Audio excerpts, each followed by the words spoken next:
An international team of researchers tracked 1,000 children in New Zealand from birth until the age of 32. The children with highest self-control grew up into adults who had better physical health, including lower rates of obesity, fewer sexually transmitted diseases, and even healthier teeth. Self-control was irrelevant to adult depression, but its lack made people more prone to alcohol and drug problems. The children with poor self-control tended to wind up poor financially.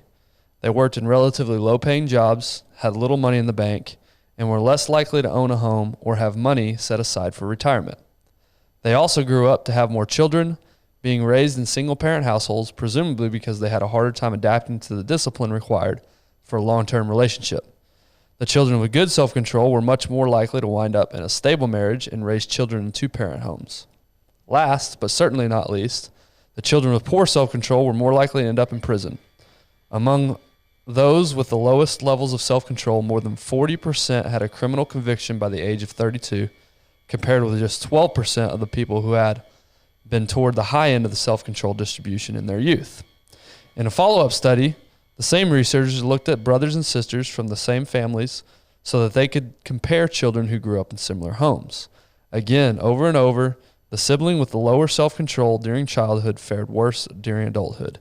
They ended up sicker, poorer, and were more likely to spend time in prison. The results couldn't be clearer. Self-control is a vital strength and key to success in life. And that is an excerpt from the book Willpower, Why Self-Control is the Secret to Success by Roy Baumeister and John Turney. So there you go. Our next two episodes, we're going to go through the book, like I just said, Willpower. We got New Year coming up. Everybody's sitting there thinking about the year we just had, the year coming up, thinking about goals and whatnot and things like that. And I think willpower is a massive key, and self-control is a massive key to whatever it is you're trying to accomplish this next year. So through this book, we're going to go over the 2 fundamental lessons about willpower, 4 ways we drain our willpower, why you shouldn't make New Year's resolutions, 2 simple techniques to help with weight loss, the secret to David Blaine's success, why Alcoholics Anonymous works, why religious people live longer than non-religious people, why participation trophies will keep your kid from getting into Harvard, why Asians are more successful than any other culture, the challenges with single-parent households, and we'll wrap it up with 5 things to keep in mind, basically at Willpower 101. So that's what we got in store for us. I'm excited. What you thinking, Ty? I'm excited. I'm hearing all that and like understanding, the background and, children and discipline and self-control and all that, how that leads to, right? Those patterns lead to different outcomes. What I'm excited about is I'm excited about talking more about how to implement and gain willpower even later in life. Yep.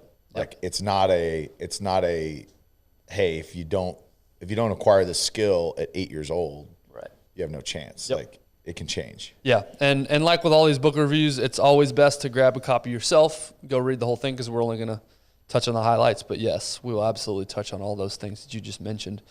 But to start us, I'm excited to learn why Asians are better than us too. Yeah, I thought that was fascinating, and why why you shouldn't make New Year's resolutions. Everybody's sitting here right now thinking, this is the last episode of 2022. Everybody's probably sitting here thinking, man, I got to get my resolutions list together. Yeah. So we're gonna reactivate, unfreeze my gym membership. I gotta do all these 37 different things. We're gonna tell you today why that's not a good idea and why you shouldn't make those resolutions. So, but let's start with the basics. 2 fundamental lessons. Number 1, you have a finite amount of willpower that becomes depleted as you use it. Number 2, you use the same stock of willpower for all manner of tasks. So you might think you have one reservoir of self-control for work, another for dieting, another for exercise, and another for being nice to your family. You use the same supply of willpower to deal with frustrating traffic, tempting food, annoying colleagues, demanding bosses, pouting children, resisting dessert at lunch. Leaves you with less willpower to to praise your boss's awful haircut. So that was an interesting thought for me. I guess it makes sense when you read it, but I guess I never really thought about how you only have a finite amount of willpower in a given day. Yeah. And why, and again, we all experience this, but it's just interesting reading it, is, you know, you're able to make better decisions in the morning. That's why I'm a big advocate of working out first thing, because of the hundreds of people that I've helped over the years and had conversations with, it's very rare that the person that goes in after work sticks to a plan. Yeah. And sticks to their routine. Yep. And that's just a fitness example. And that's the example of parenting. You come home from a long day of work, your patience is lower, right? You've used all your willpower on strenuous tasks at work. Yeah. So that was just an interesting. You know what? It's interesting because when you talk about, hey, we've got a finite amount of willpower through the day, and let's just say you recharge overnight. How I've looked at willpower is I've looked at willpower as momentum more than I have as like a finite drain. Bucket. Yeah. Right? Like, hey, I've got this much that I can use today. I look at it more like the more willpower I use getting up early and working out, and then eating a good breakfast, and then to me, the willpower is more of a momentum idea than it is like, hey, use it and use it in the right places, because you have only got so much in your willpower account. Yeah. No, that's an interesting point. And I think from the book, what you've done a good job of, and Atomic Habits talked about this, is you set everything up in a way that makes it easy to act on those habits of yours. Yeah.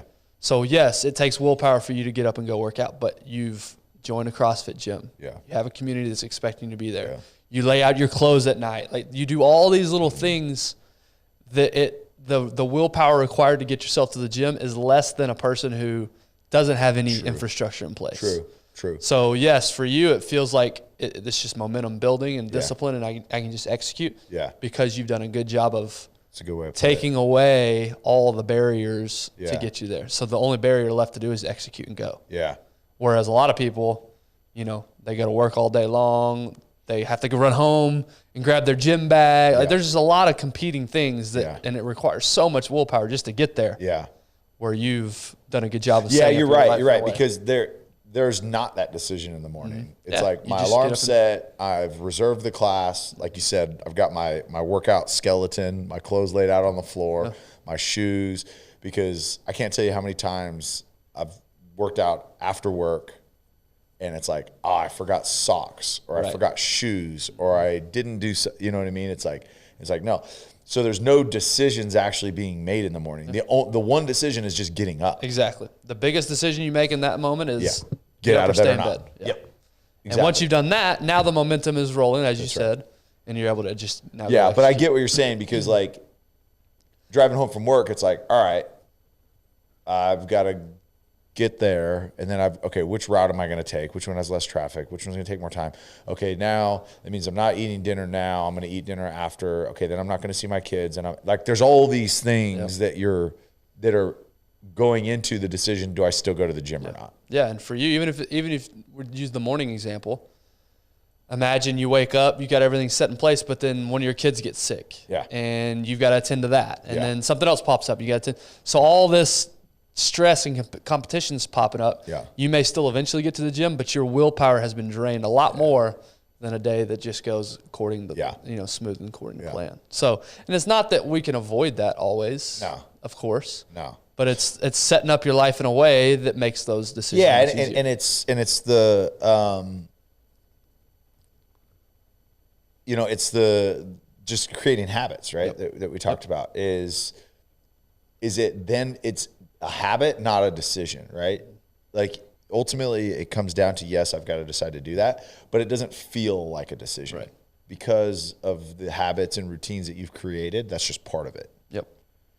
So speaking of draining willpower, there's 4 broad categories they put the drain of our willpower into. It says from the book, we can divide the uses of willpower into 4 broad categories, starting with the control of thoughts. Sometimes it's a losing struggle, but you can also learn to focus, particularly when the motivation is strong. People also often conserve their willpower by seeking not the fullest or best answer, but rather a predetermined conclusion. So that helps us in certain ways. It hurts us in certain ways. Prejudice. I think of prejudice when I read that sentence. Categorizing a whole group of people because it's much easier. It takes less willpower to just categorize. Outcome. It's a predetermined. Yeah. What has my past experience taught me about this group? All right, that's what I'm going to go with. Yeah. As opposed to getting to know each individual person, based on their individual merit and characteristics. Yep. That's what I think about when I read that sentence. Yeah. Another broad category is the control of emotions, which psychologists call affect regulation when it's focused specifically on mood. Most commonly, we're trying to escape from bad moods and unpleasant thoughts. Yeah. So the willpower it takes to not talk to yourself in a negative fashion. Yeah, that's another way we drain our willpower. That's a big one. Yeah, that's a really big one.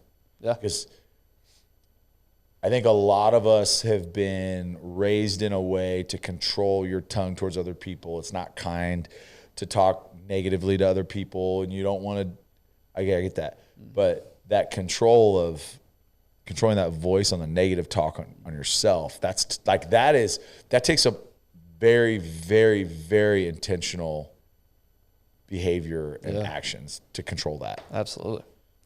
A third category is often called impulse control, which is what most people associate with willpower. The ability to resist temptations like alcohol, tobacco, Cinnabons, and cocktail waitresses. Strictly speaking, impulse control is a misnomer. You don't really control your impulses. So again, as it said, this is the one that most of us think of when we think of willpower. Yeah. I'm going to walk by those cookies and I'm not going to grab one. Yeah. I have to have a lot of willpower to resist that temptation, that urge. Yeah. Or I'm married and a pretty girl walks by. I'm going to resist the temptation to pursue that. Yeah. So that's the one I think most of us think of when we're talking about a drain on our willpower. And then finally, there's the category that researchers call performance control. Focusing your energy on the task at hand, finding the right combination of speed and accuracy, managing time, persevering when you feel like quitting. Yeah. That's a big one. Yeah.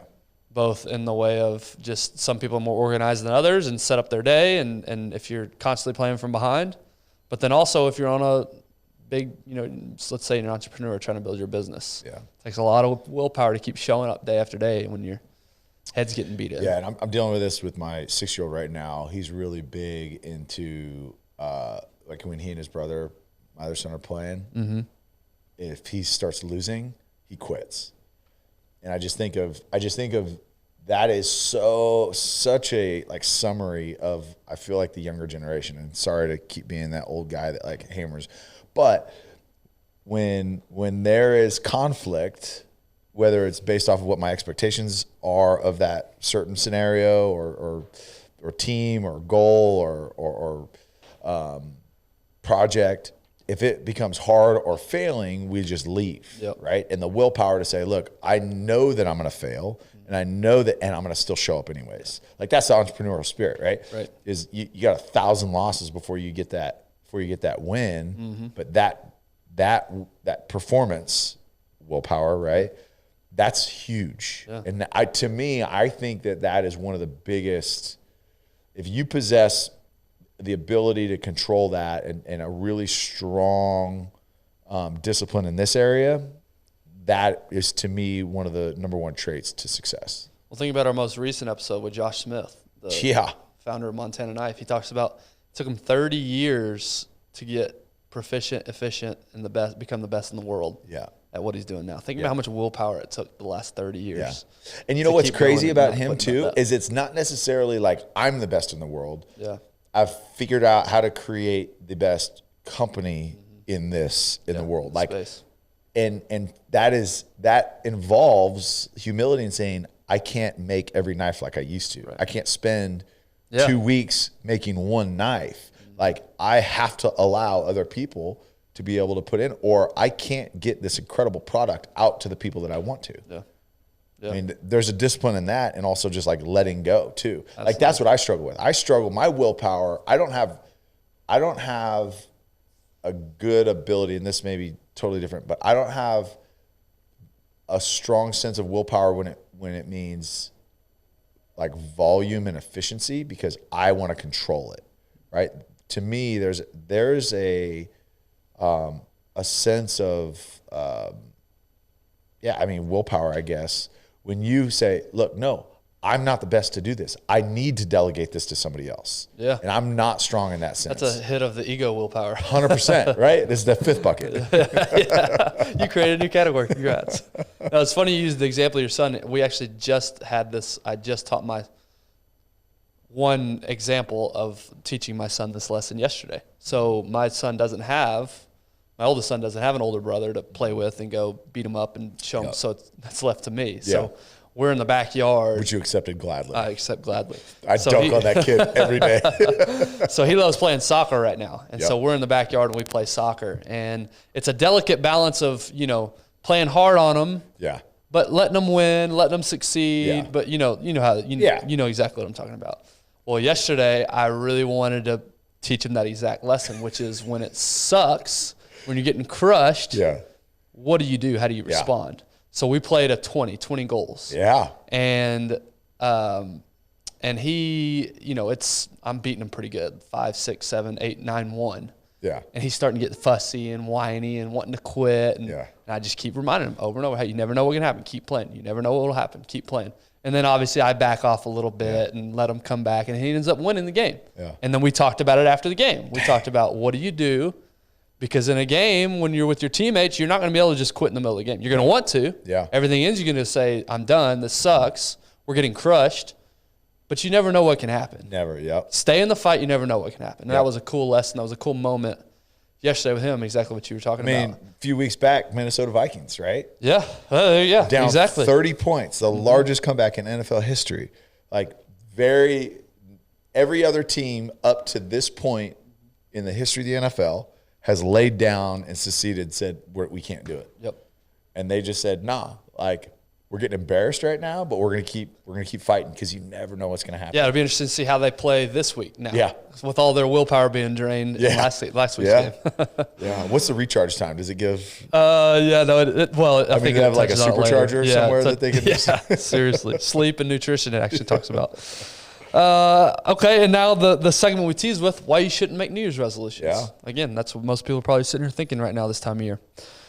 When people have to make a big change in their lives, their efforts are undermined if they're trying to make other changes as well.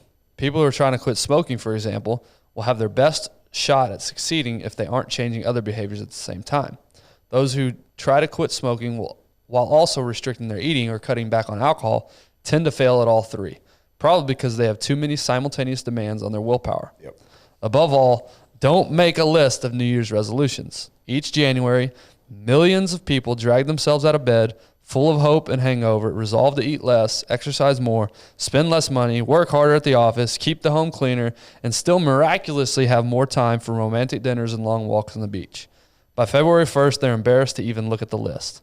But instead of lamenting their lack of willpower, they should put the blame on where it belongs, on the list.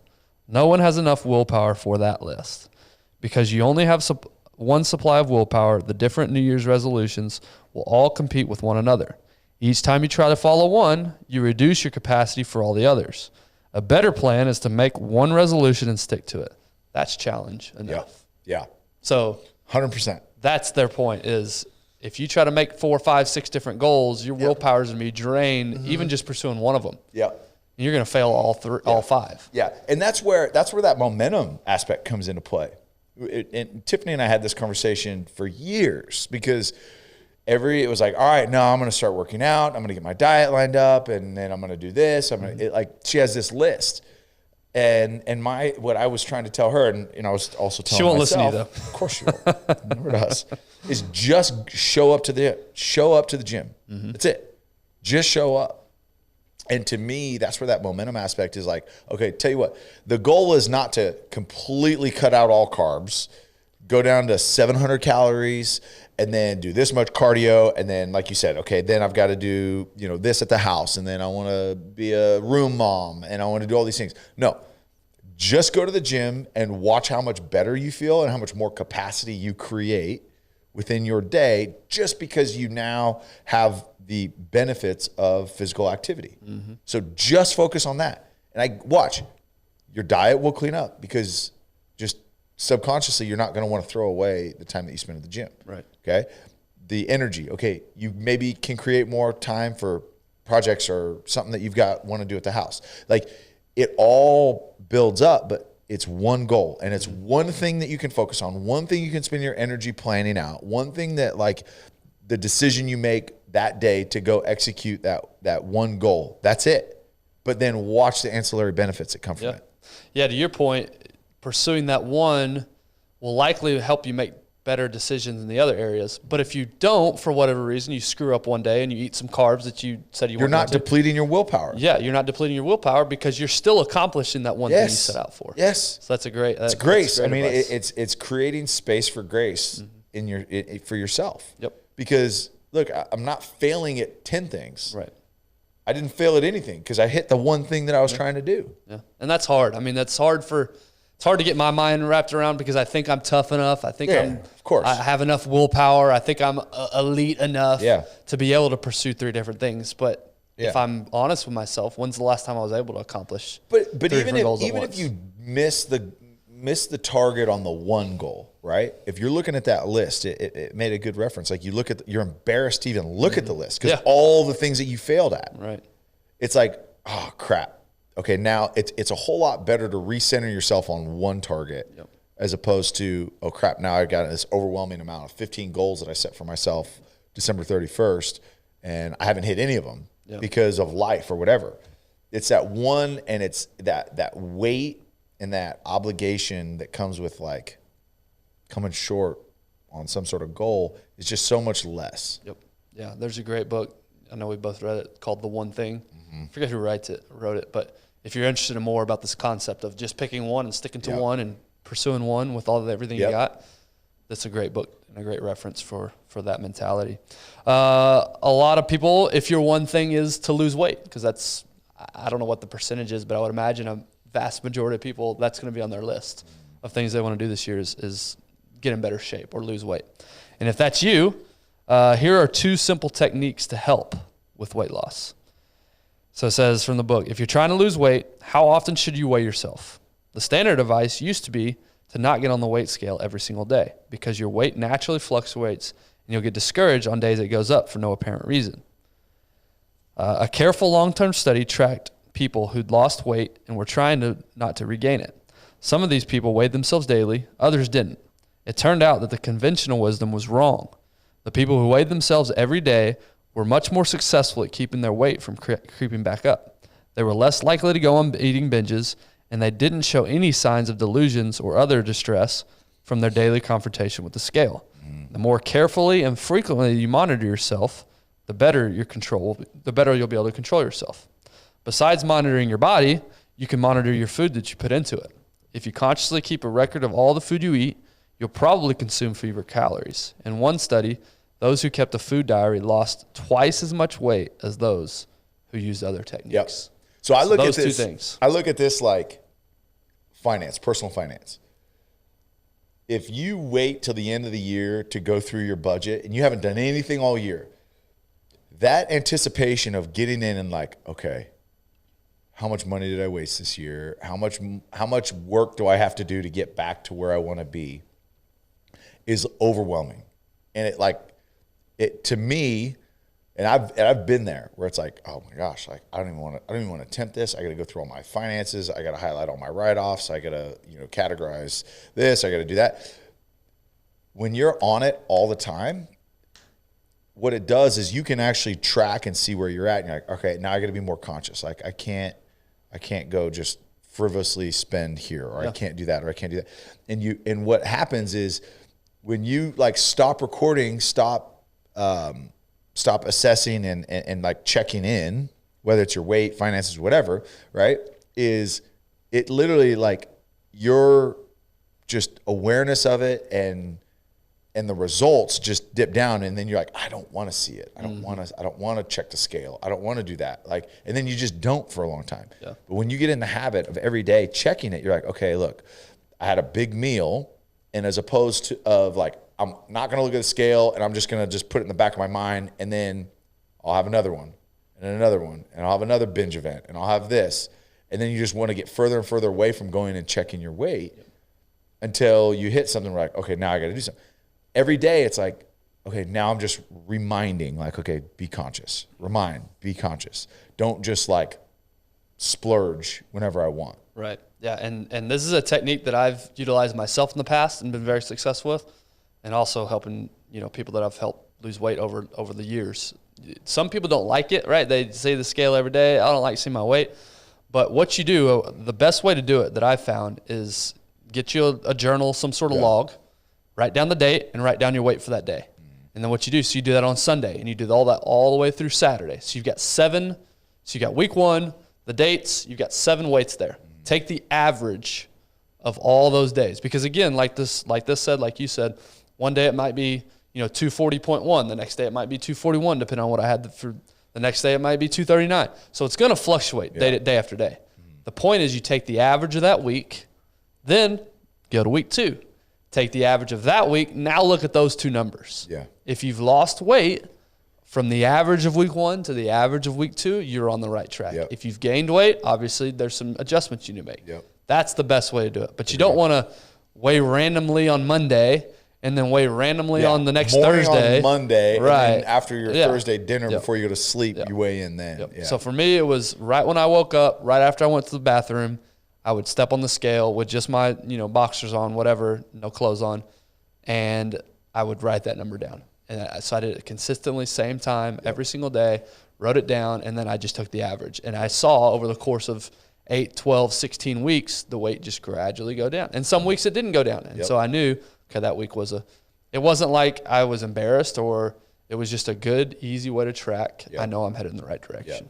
So which is wild. Like that methodology, like, you can have this like diet, you can have all these things. It's literally an amount of, like, if we're just speaking about like losing weight, is your caloric intake. Yeah. Like you're just more conscious. Right. Like you don't have to have some fancy, expensive diet that, you're getting meals shipped to you and all this stuff. Like if you're following just, hey, check in and reduce calories, make good decisions throughout the day. Like, hey, I made a couple bad decisions. I saw that weekly average go up. Okay, now I've got to be conscious about it. You don't have to like go create some crazy, cow testicle diet to lose weight, right? Shout out Liver King. Yeah, it really is amazing how something that simple can be so effective. Yeah. Now, obviously, you're having to make decisions during the day and eating the right food. No doubt. That's not what we're saying. But our bodies are crazy. Like, it really does come down to total calories. Yeah. Like, the simplest terms. All this technique is just a monitoring system to keep you on track, keep you accountable. That's all it is. And then the food log, that's actually something I'm going to do this year. I've never written down. I'm not even going to, I'm not going to track calories. I'm literally just going to write down what I eat. Yeah. And again, this is more what I've read as opposed to actually lived experience, but just same thing with the same idea with the weight is seeing it daily. Oh man, I didn't realize I ate 3 donuts and a burrito and pizza 3 times this week. Yeah. That's crazy. Yeah. Cause if you don't write it down, like life's busy, you get crazy, you sometimes forget, but seeing it on paper is an eye-opening experience. So those 2 simple techniques, I would encourage anybody, if your one thing this year is to lose weight, I would encourage you to try those 2 techniques out. All right, David Blaine, the secret to David Blaine's success, and also why we do Saturday Suffering. Here we go. Growing up in Brooklyn, Blaine forced himself to practice card tricks hour after hour, day after day. By the way, does everybody know David Blaine, famous magician? You know David Blaine, right? Okay. Just so we're on the same I'm not page. going to lie, when you brought his name up, I was like, that's a random name to be putting in this book. Yeah, no, you'll see why here in this excerpt. He learned to win swimming races not by coming up for air the entire length of the pool, and then with practice eventually won $500 in bets by swimming 5 lengths underwater. In the winter, he eschewed a coat, wearing only a T-shirt, even when walking for miles on bitterly cold days. He regularly took cold baths and conducted the occasional barefoot run in the snow. He slept on the wooden floor of his bedroom and once spent 2 straight days in a closet. He got into the habit of continually setting goals that had to be met, like running so far every day or jumping to grab a leaf from the branch of a certain tree every time he walked under it. At age 11, after reading about fasting in the novel Siddhartha by Hermann Hesse, he tried it himself and soon got up to 4 days on just water at 11 years old. He says, getting your brain wired into the little goals and achieving them, that helps you achieve the bigger things you shouldn't be able to do, he said. It's not just practicing the specific thing. It's always making things more difficult than they should be and never falling short. so that you have that extra reserve, that tank, so you know you can always go further than your goal. For me, that's what discipline is. It's repetition and practice. And there was a whole, crazy stories about him standing up on I don't even remember, he stood up on a pole for like 48 straight hours with no harness, no nothing. He couldn't sleep, couldn't do anything, or he'd fall. He spent 4 days, I think it was, suspended on a box in Brooklyn. In the 30-degree weather, fasting, like no food, no water, no nothing, or maybe just water. But it was just a fascinating chapter about all of these ways that he pushes himself mentally and the ways he did it growing up, just to build calluses, basically. And exactly like we talk about Saturday suffering, you don't know how you're going to respond to high stress environment or situations unless you put yourself in those situations. And an easy way to do that is, these aren't easy, but the easy way we do it is by suffering physically. That's right. But yeah, David Blaine was a special kid. Golly, man, I can't. I remember watching that one special where he was shooting for holding his breath for 20 minutes. Did you see that one? Yeah, and I think he did it, but something went wrong. Yeah, he was at 12 or 13 minutes. Yeah, and something went wrong. Yeah, and he ended up having because apparently he got to where he could just be super relaxed. He can slow his heart rate down. But something happened. I think he was doing it on a stage on Oprah or something. Yeah. And something happened and it jacked up his heart rate even more. But he was able to do it. He accomplished it. Yeah. It just wasn't as smooth as what he had practiced. But But I think the take home, you don't have to go walk in the barefoot snow, or maybe you do. Maybe you want to do that. But I think the point is putting yourself in uncomfortable situations. But I think, but it's important picking a goal, a singular goal, like he would do one at a time, right? It's fasting, or it's running in the snow, or jumping up and grabbing a leaf, or sitting in a closet, random stuff. Could you imagine your 11-year-old coming and saying, "I want to fast for 4 days"? Yeah, I'm gonna actually just don't come look for me. I'm gonna play hide and seek with myself for 2 days, and I'm gonna hide in the closet. What? But it's picking a goal, as hard and crazy as it sounds, and sticking to it until you accomplish it. That's right. So again, if for nothing else, pick up this book for the stories about David Blaine. It's unbelievable with that guy. All right, Alcoholics Anonymous and why it works. With the exception of organized religion, Alcoholics Anonymous probably represents the largest program ever conducted to improve self-control. It attracts more problem drinkers than do all professional and clinical programs combined. And many professional therapists routinely send their clients to AA meetings. Yet social scientists still aren't exactly sure what AA accomplishes. AA's defenders note that alcoholics who frequently attend AA meetings tend to drink less than ones who attend infrequently. But the critics wonder about cause and effect.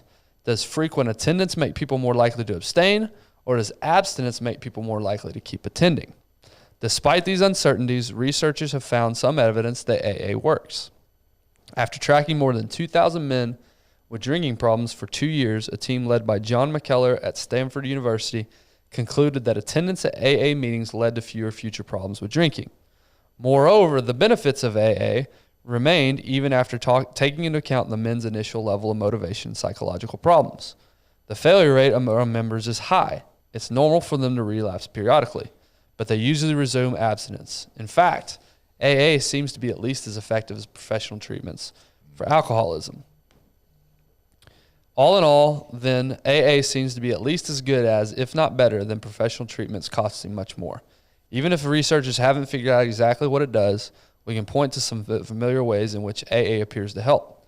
We know that self-control starts with setting standards or goals, and we can see that AA helps people set a clear and attainable goal. Do not have a drink today. Self-control depends on monitoring, and AA offers help there too. Members get chips for remaining sober for a certain number of consecutive days, and when they get up to speak, they often start by saying how many days they've been sober. Members also choose a sponsor with whom they are supposed to remain in regular, even daily contact, and that too is a powerful boost for monitoring. Yeah. So all those different components of AA, the accountability of knowing that you're expected to be there, the little chips that remind you daily of your sobriety, all these different things make it effective. Yeah, and it works. And I think it's important is willpower, and this is my opinion. This is not scientific, but I feel like you can pull willpower from community as well. Yeah. and whether you're pulling willpower, but essentially it's the accountability aspect. Yep. Is the decision to do something that your impulses are saying not to do, being counteractive to what your impulses are saying. Community only strengthens that. That's right. And I mean, you look at other recovery programs. There's a lot of churches that have recovery programs within, and that they provide for for church members and community and all that. Model this AA. Yeah. It's a great structure. Yeah. Because it really does, right? There's accountability, there's encouragement, there's community, there's milestones, there's goals, there's all of those things that are all really, really strong. Well, that's why CrossFit works so well. I would imagine CrossFit has a higher retention rate. Again, I'm sure there's stats out there. We could probably look it up. But just anecdotally, I would think CrossFit has a higher retention rate than your average gym where you're showing up because of that accountability aspect. You know that there's a group of people that you enjoy being around that are counting on you to be there. Yeah. That's what worked for my wife before she got pregnant this last time. That's what worked out for her so well. She didn't like to work out at all. Yep. But she got to where she enjoyed going. And we talked about that before, but same thing with your wife. Community. I mean, so it's that community aspect. Accountability. But I think too, like celebrating wins along the way. And that's why I think CrossFit is really good. It's a good example. Like AA, right? You get milestone chips, right? It's celebrating the victories that you have. Yep. It just reinforces the positive behavior that you're doing. Same with CrossFit is like recording. Like when I was just going to the gym for 3 or 4 years after playing, like I had no measurement of success at all. I was just like aimlessly going to the gym when I could. And if I didn't go, it was like, okay, whatever. Like there was nothing.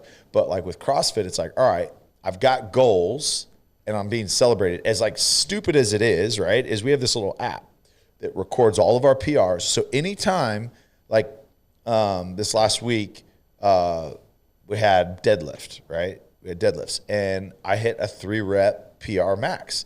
And stupid as it is, there's a little confetti thing that like pops up on the screen. And every time I see that, I get a hit of dopamine and I'm like, heck yeah. I'm trying to see more of the confetti on my screen. Like it's like little things, like little celebrations along the way reinforce this positive behavior that we call willpower. Yeah. It's same thing with 75 Hard. If you've ever done 75 Hard, one of the brilliant things I did was make an app. And you go in, you check off each day. You see the progress. Yeah, each activity that you've done that day, and you see the progress. And you see the little check marks through the days, how many days you are.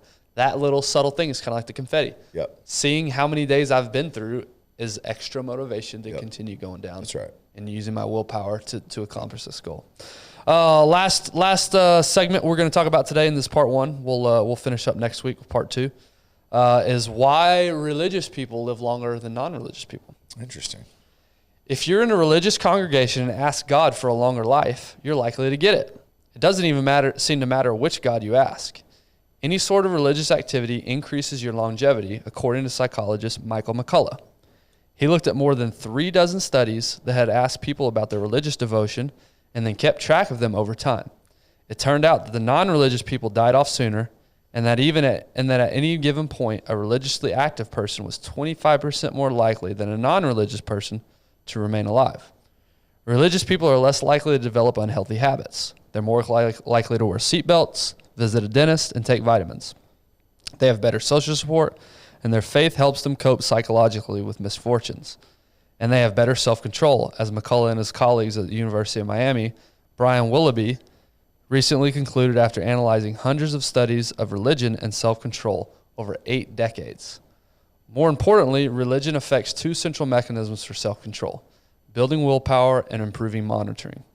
When neuroscientists observe people praying or meditating, they see strong activity in 2 parts of the brain that are also important for self-regulation and control of attention. Religious believers build self-control by regularly forcing themselves to interrupt their daily routines in order to pray. Religion also improves the monitoring of behavior, another of the central steps to self-control. Religious people tend to feel that someone important is watching them. Regardless of whether religious people believe in an omniscient deity, they are generally quite conscious of being monitored by human eyes, the other members of their religious community. If they attend a house of worship regularly, they feel pressured to control their behavior according to the community's rules and norms. Religions also encourage monitoring through rituals, such as the Catholic sacrament of confession and the Jewish holiday of Yom Kippur. that require people to reflect on their moral failures and other shortcomings. Psychologists have found that people who attend religious services for extrinsic reasons, like wanting to impress others or make social connections, don't have the same high level of self-control as the true believers. McCullough concludes that the believer's self-control comes from not merely from the fear of God's wrath, but from the system of values they've absorbed, which gives their personal goals an aura of sacredness. So we actually talked about this a little bit in our faith series a few weeks ago. So even, and I mentioned this, but even through my questioning and doubts and change of my beliefs from what I grew up believing, I still believe church is one of the best places I could possibly. Now, that might be a selfish mentality in looking at it that way, but the community I get, the people that I'm around, is still a better place for me to be than any other place that I can think of. Yeah. And so now it says in here, the true believers that actually believe in a higher power, they're going to get more benefit out of it. Yeah. But even if nothing else, you're just showing up and being part of that community. There's benefit to that. Yeah. Yeah. And that's the difference, right? I think that's the difference between religion and relationship. And we talked about this, right? Religion, yes, like you feel more judged. You feel like there's more accountability. You feel like you're being watched. Like the difference is what he's talking about is like the true believers, right?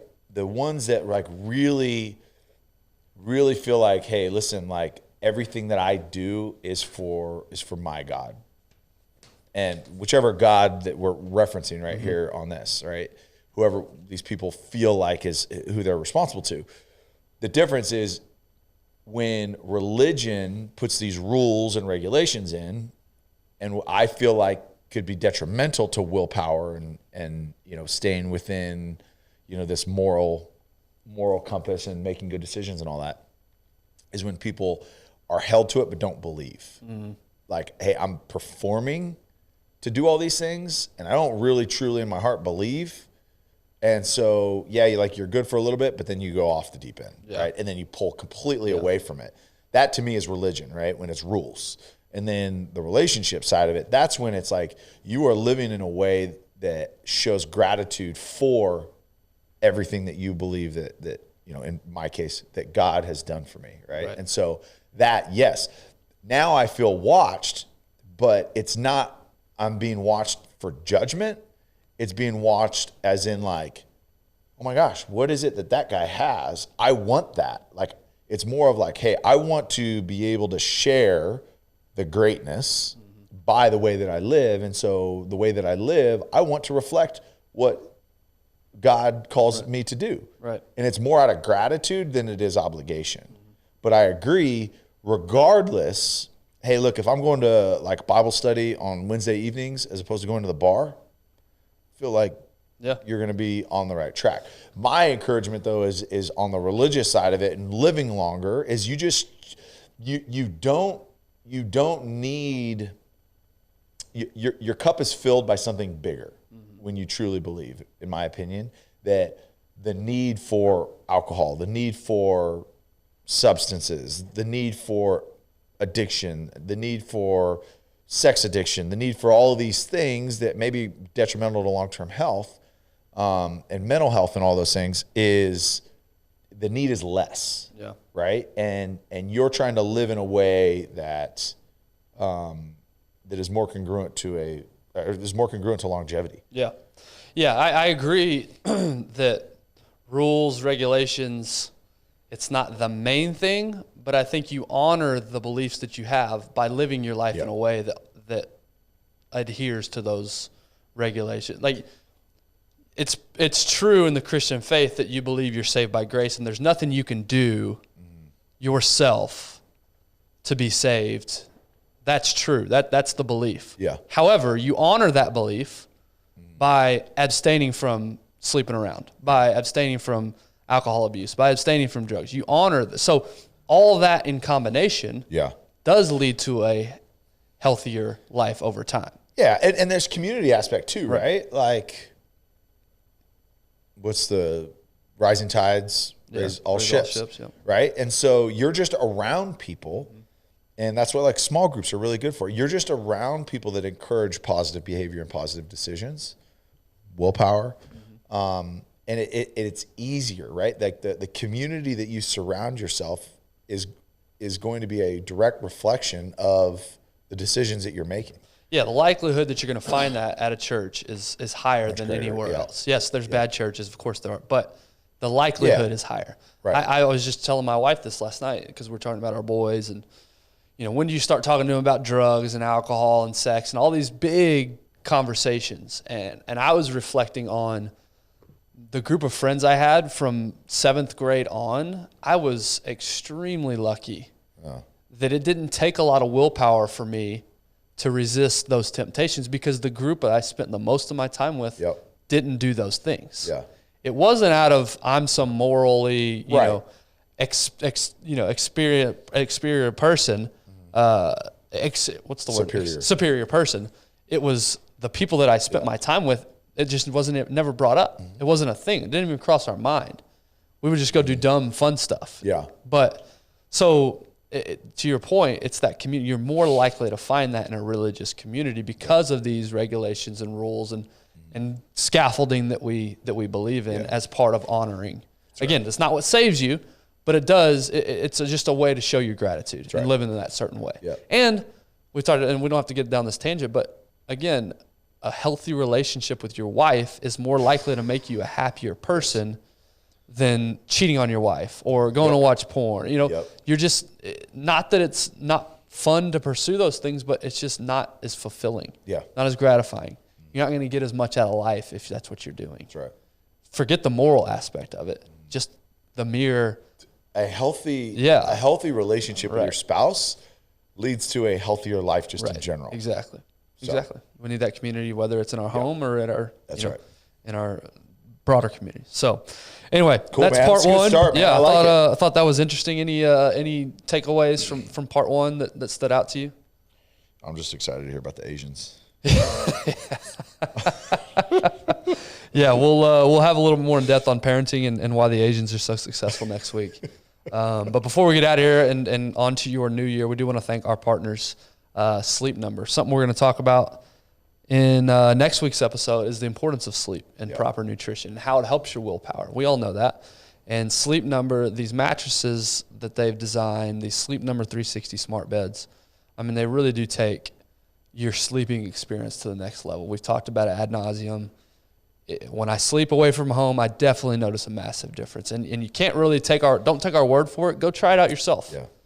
Go visit a local Sleep Number store, go online, go test out these beds yourself. I promise you won't regret it. Yes, it's an investment, but it's a minor investment for something that's going to just benefit you long term. Like literally, I just think of the investment that you make, like the correlation to productivity.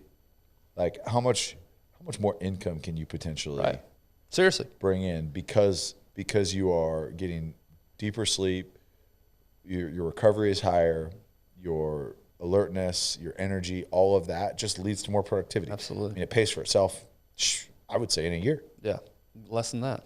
Yeah. Depending on what you do for a living. Yeah. And then speaking of community, our other partner, Choctaw Casino and Resort, which is the best community around up there at the league. We got football playoffs coming up, which is a great spot to go watch. The best. Even if you're not a Cowboys fan, any of those games up there at the league. They've got tons of restaurants, tons of slot machines, and all different kinds of casino games. and look, there's tons of giveaways that they're doing. Yes, like December's, but like big things coming in January. And look, these aren't just they're just saying it and nobody actually wins. Literally, a friend of ours won over $100,000. One of the giveaways, $100,000. It's a life changer right there. Yeah. They really are giving away. They'll be giving away over $1 million in the month of January. So, I've said this before. I can't think of another entertainment venue that pays you more than you pay to be there. Come on, let's go. So get yourself to Choctaw Casino Resort, guys. Thank you for listening this year. Thank you for the support. The support. Y'all been awesome. 22 was a fun year. We can't wait for 2023. We're not going anywhere. We got some changes, though. We got some changes coming. We got some fun changes. Yeah, that's right. So we are excited to embark on this new year. Our one thing this year is to stay consistent with this podcast. That's right. And keep bringing you guys great guests, bringing you guys great content, keep having these conversations that maybe be uncomfortable sometimes, and maybe we disagree, but I think they're important for moving our society and our culture forward in the right direction. So we appreciate you guys. Hope you have a happy New Year's. Be safe. Don't do anything dumb. And we'll see you next year. Thanks, guys.